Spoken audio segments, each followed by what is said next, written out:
अभी 1 बजने में 5 मिनट कम है, लगभग 1 बज चुका है। आप देख सकते हैं जैसे कोटा स्टोन, कोटा डोरिया, कोटा जैसे कोटा कोचिंग, वैसे ही कोटा कचौरी फेमस है। कोटा मतलब कचौरी के नाम से लोगों ने बहुत जगह अपने ब्रांड कोटा कचौरी के नाम से खोल लिया है। कोटा सबसे ज़्यादा सुरक्षित है लड़कियों के लिए, और शहरों में अगर हम लोग देखते हैं तो कोटा के उसके मुकाबले कुछ भी नहीं है केसेस, तो लड़कियां बहुत सुरक्षित हैं कोटा में। यहाँ से हम लोग आए हैं, ये रोटरी बिरयानी सभागार है। रोटरी बिरयानी सभागार एक स्वयंसेवी संस्था है, समाज सेवी संस्थाएं हैं जिनका ये संस्थान है। यहाँ पर काफ़ी कार्यक्रम होते हैं। हम आपको बता चाहते हैं कि हम यहाँ पहुँच चुके हैं और अभी 1 बजने में 5 मिनट कम है, लगभग 1 बज चुका है। आप देख सकते हैं 1 बजे हम यहाँ पर पहुँचे हैं रोटरी बिरयानी सभागार में। सभागार में पहुँचते हम सुबह 6 बजे से शुरुआत की थी हमने हमारी इस यात्रा की। अभी 1 बजे हैं और लगभग 45 डिग्री 46 डिग्री तापमान है कोटा का। लगातार गर्मी बढ़ती जा रही है, लेकिन हम कोशिश कर रहे हैं आपको कि लगातार अपडेट देते रहें कोटा के विकास के लिए। कोटा के समृद्धि में कौन कौन से ऐसे कारक हैं जिनकी वजह से कोटा का विकास हो सकता है। कोटा का डेवलपमेंट सरकार लगातार प्रयास कर रही है, पूरा प्रयास कर रही है। उसके बावजूद भी जो कमियां हैं उन कमियों को दूर करने का हम प्रयास कर रहे हैं। हम लोगों को बताने का प्रयास कर रहे हैं कि किस तरीके से प्रयास हो सकता है। अब रोटरी बिरयानी सभागार में हम प्रवेश कर चुके हैं। रोटरी क्लब कोटा है ये, चैप्टर 15110।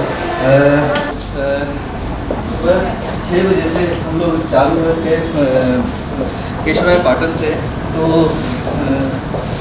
अभी 1 बजे हैं। 1 बजे हम यहाँ पहुँचे हैं। आप घड़ी में देख सकते हैं कि 1 बज चुकी है। नाम क्या है? मधु विजय। मधु विजय। आप जैसे से जुड़ी हुई हैं। जैसे एलिगेंस क्या काम करता है? एक एनजीओ है सर, ये चैरिटेबल वर्क करवाता है। लेडीज चैप्टर इंटरटेनमेंट हो जाता है इसका, चैरिटेबल वर्क करता है। क्या काम करते हैं? समाज सेवा का, हमने कन्यादान, गरीब लेबर्स को कुछ प्रोवाइड करवाना, कैंप लगवाते हैं ब्लड डोनेशन। ब्लड डोनेशन कितने कैंप लगाया आपने? हर सेशन में लगता है हमारे 8 साल हो गए इसमें। कितने लोग आ जाते हैं ब्लड डोनेशन के लिए? 90-60 का चलता है, कम ज़्यादा। तो और आप कोटा को लेके क्या सोचती हैं? कोटा का डेवलपमेंट को लेके क्या विचार है आपके? कोटा का डेवलपमेंट तो काफ़ी अच्छा हो रहा है। आके देख ही रहे हैं, पूरा कोटा खुला हुआ है। आने वाले टाइम में कोटा स्मार्ट सिटी प्रोजेक्ट में आ चुका है। ये एक्सपेक्ट करते हैं कि अच्छा सा हो।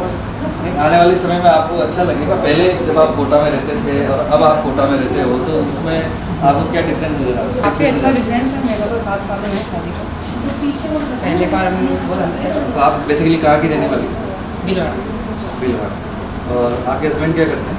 कोचिंग कोचिंग इंडस्ट्री है क्या? किस नाम से है कोचिंग? AIC। अच्छा, कोचिंग के बारे में आपकी अच्छी नॉलेज है। आप किस विषय में सबसे ज़्यादा नॉलेज है, ये बताइए। वैसे मैं तो खैर हाउस वाइफ हूँ सर, ऐसे तो कोचिंग को लेके तो भी कोचिंग नगरी में रह रहे हैं, तो प्रोफेशन भी हस्बैंड का यही तो। अच्छा, एक टाइम था जब कोटा को मतलब कोटा के क्राइम को बहुत माना जाता था, क्राइम में कोटा का नाम था। अब आपको क्या लग रहा है कि अब कैसा क्या परिवर्तन हो रहा है?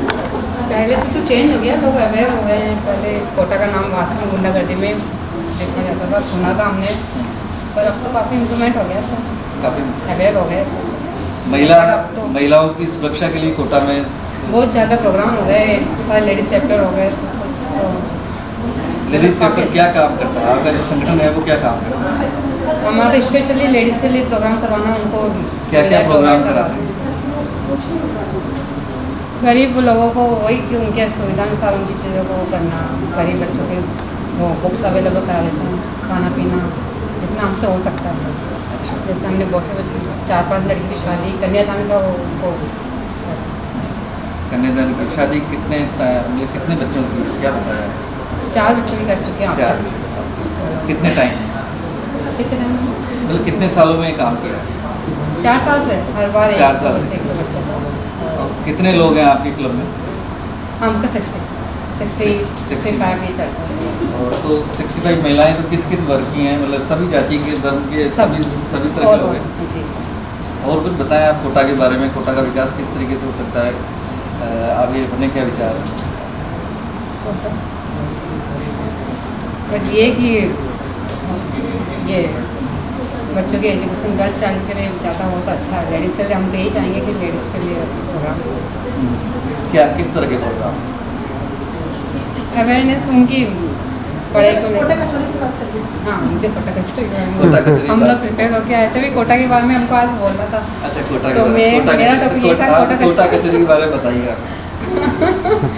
भाई जैसे कोटा स्टोन, कोटा डोरिया, कोटा जैसे कोटा कोचिंग, वैसे ही कोटा कचौरी फेमस है। कोटा मतलब कचौरी के नाम से लोगों ने बहुत जगह अपने ब्रांड कोटा कचौरी के नाम से खोल लिया है और बाहर तक जाती है कोटा कचौरी। ओम जी बिरला जी भी यहाँ से काफ़ी बार कचौरियाँ ले जा चुके हैं। सांसद तक भी PM मोदी जी भी शायद कोटा कचौरी का, यहाँ से लोगों को बिजनेस मिलता है।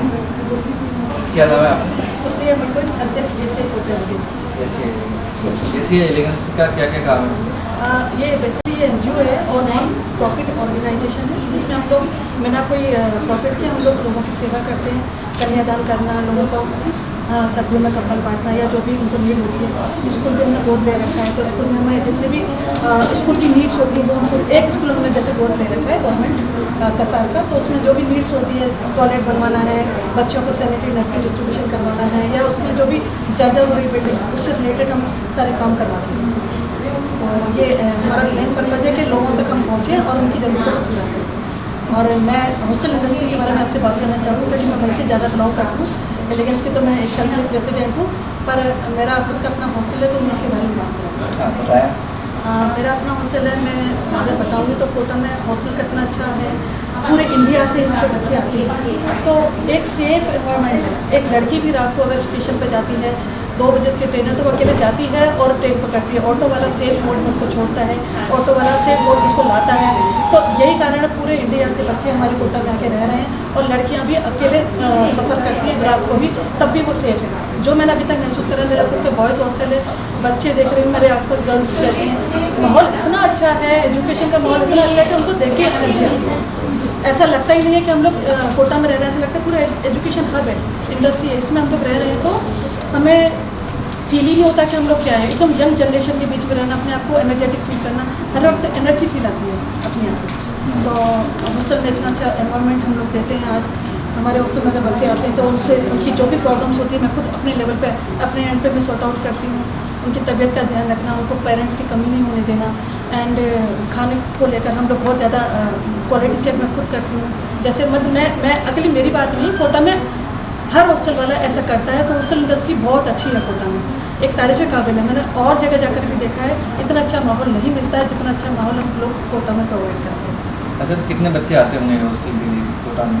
कोटा में तो 1.5 लाख के आसपास बच्चे आते हैं, और सभी लोगों को कुछ ना कुछ हॉस्टल चाहिए होती है, PG चाहिए होती है, अपने लेवल पे अपने एंड पे वो लोग देख लेते हैं। लेकिन सब जगह माहौल कोटावासी बहुत अच्छा प्रोवाइड कराते हैं, ये देखने लायक है। ये अक्सर हम लोग न्यूज़ में भी आती है हमारी, तो ऐसे ही नहीं आ रहा है, हम लोगों ने एक मिसाल कायम करी है कोटा में। अच्छा, तो उसके लिए मेस वगैरह भी है यहाँ पे कोटा में? जी, मैस है, बहुत हाइजीनिक, बहुत अच्छी साफ़ सुथरी मैस है। मेरी खुद की भी मैस अगर आप लोग देखोगे आके तो एकदम क्लीन और एकदम हाइजीनिक मैस है। कोरोना काल में हमने बिल्कुल सोशल डिस्टेंसिंग के साथ मैस को मेंटेन किया हुआ था। बच्चे थे तो कम बच्चे थे, लेकिन बहुत अच्छे से हमने मेंटेन किया। टच वुड हमारे यहाँ तो दूर दूर तक हमारे हॉस्टल में या कहीं भी कोरोना था नहीं, हम लोगों का उससे सामना नहीं हुआ, पर हम लोगों ने पूरा हाइजीनिक रखा। पूरी बाहर जो मशीन होती है जिससे हम लोग हैंड क्लीन करते हैं, उस सारी चीज़ हमने मेंटेन करी कोरोना की गाइडलाइन के अकॉर्डिंग। तो बच्चे हमारे सेफ़ रहे, और आज भी हमें इतना अच्छा अप्रिसिएशन मिलता है पेरेंट्स से, जब वो हमें कहते हैं कि आपने हमारे बच्चे को अपने बच्चे की तरह रखा, और हमें मैडम बिल्कुल चिंता नहीं हुई बच्चा आपके पास था। तो मुझे सुन के इतना अच्छा लगता है कि ये कोटा की पहचान है कि मैं नहीं, हर हॉस्टल संचालक ने पूरा ध्यान रखा बच्चों को। बहुत से बार हॉस्टल संचालकों को ये आरोप भी लगाते हैं बच्चे कि वो जो अर्नेस्ट मनी जो शुरुआत में जो पेमेंट जमा करते हैं उसको जब्त कर लेते हैं, जी। उसकी बहुत सी शिकायतें हैं। जी सर, देखो कोटा में बहुत सारे हॉस्टल हैं, पर कुछ ऐसे भी हैं लोग जिसने इनको थोड़ा सा गंदा कर दिया। जैसे हमने किसी को लीज पे दे दिया, अब लीज वाले को अगर उसको कहीं से निकल नहीं रहा है पैसा, तो कहीं ना कहीं वो इस तरह के काम करने पे आ जाता है। तो हमें उस पर वैसे कमान कसनी चाहिए गवर्नमेंट को, यहाँ की कोटा के कलेक्टर वगैरह सब मीटिंग बिठाते हैं और इस तरह का वो करते भी, स्टेप उठाते भी हैं इन लोगों के खिलाफ। वो ज़रूरी भी है, क्योंकि कुछ लोग तो सब जगह 100% सही नहीं हो सकते, कुछ लोग तो होते हैं जो इस तरह का करते हैं। तो उस पर तो एक हम लोगों को स्टेप उठाना ही चाहिए। लेकिन ओवरऑल अगर हम देखेंगे तो अच्छा माहौल है। 1-2 केस ऐसे आते हैं, उसके लिए गवर्नमेंट ने शायद आज ही पेपर में सुबह आया है, आज मैंने सुबह न्यूज़ में पढ़ा है दैनिक भास्कर में, कि हम लोग बीच में कोई रेंट नहीं बढ़ाएंगे। 11 महीने का एग्रीमेंट होता है, तो उस एग्रीमेंट के अकॉर्डिंग जो रेंट पे अपना बच्चा रखा है, अगले 11 महीने तक हम 1 रुपया नहीं बढ़ा सकते। भले ही महंगाई कितनी भी बढ़ जाए, हम लोगों को रेंट नहीं बढ़ाना है। 11 महीने के बाद रेंट इंक्रीज़ होगा, वो भी कम से कम 5%, उससे ज़्यादा नहीं। तो इसमें हम जैसे हॉस्टल संचालक सब कायम रहते हैं, हम लोग उसको पूरा करते हैं मापदंड। तो ऐसा कुछ नहीं है, कुछ लोग होते हैं तो उन पर तो अपने गवर्नमेंट और यहाँ की जो प्रशासन है वो ध्यान देगा उस पर। अच्छा, आपको बॉयज़ हॉस्टल है या गर्ल्स हॉस्टल? बॉयज़ हॉस्टल से। तो गर्ल्स भी कोटा में बाहर से आती हैं, लगभग आप यहाँ पे इतनी कोचिंग्स हैं, करीब 1.5-2 लाख बच्चा बता रहे हैं कोटा में आता है, उसमें लड़कियाँ भी आती हैं। तो लड़कियों की सुरक्षा के लिए क्या कोटा सुरक्षित है? बिल्कुल सुरक्षित है सर, कोटा सबसे ज़्यादा सुरक्षित है लड़कियों के लिए। और शहरों में अगर हम लोग देखते हैं तो कोटा के उसके मुकाबले कुछ भी नहीं है केसेस, तो लड़कियां बहुत सुरक्षित हैं कोटा में। और मैंने खुद नोटिस करा है, मेरे आसपास सारे हॉस्टल में लड़कियां इतनी फ्रीली घूमती हैं और उनको कोई ऐसा माहौल नहीं लगता कि वो डर के जी रही हैं। मैंने इवन लड़कियों से मिली हूँ, मेरे खुद के भी बच्चे कोटा में हैं, या और गर्ल्स जो कोटा से हमारे यहाँ जो पेरेंट्स आते हैं उनकी कुछ बेटियाँ कोटा में, कुछ बच्चे मेरे यहाँ हैं, तो उन बच्चों की बहनें कोटा में। तो मैं उनसे पूछती हूँ कि किस हॉस्टल में कैसा है, बोले नहीं मैडम बहुत अच्छा, मैं तो चिंता ही करने की ज़रूरत नहीं है।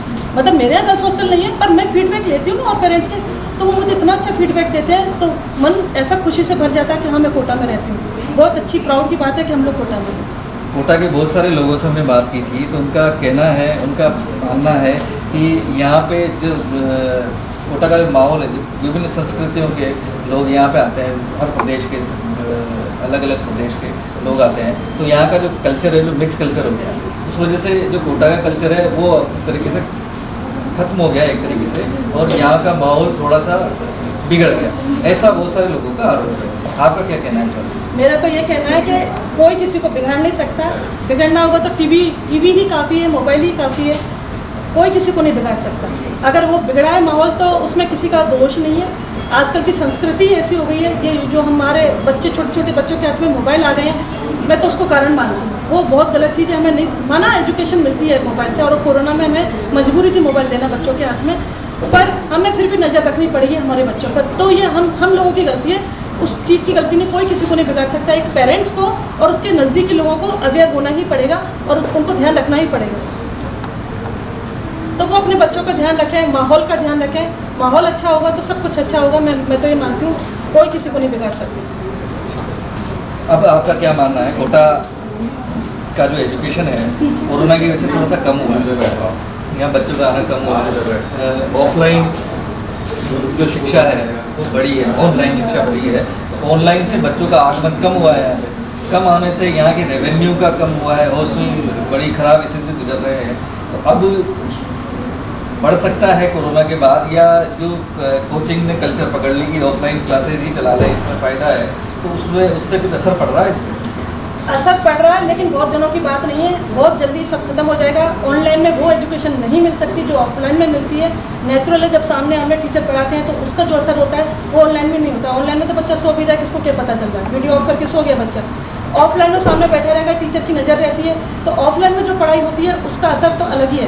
और पेरेंट्स मेरे यहाँ आ रहे हैं, फीस ऑफलाइन की ऑब्वियसली ज़्यादा होती है, लेकिन वो उसको देकर भी कोटा में आके बच्चा रख रहे हैं और ये कह रहे हैं मैडम हमने 2 साल कोरोना में बहुत नुकसान पाया ऑनलाइन में, बच्चे हमारे नहीं पढ़ पाए, इतना अच्छा बच्चा था वो भी बिगड़ गया, मतलब नहीं पढ़ता है, उतनी अच्छी उसकी परसेंटेज और मार्क्स नहीं आ रहे हैं। तो पेरेंट्स ने कहा इसलिए हम लोग ऑफलाइन में बच्चे को लेकर आए हैं, तो मैम हम तो इसको यहीं रखेंगे। और धीरे अब कोरोना का टाइम खत्म हो गया है, अब मुझे नहीं लगता कोरोना उतना प्रभाव डालेगा बच्चों के ऊपर या हम लोगों के ऊपर।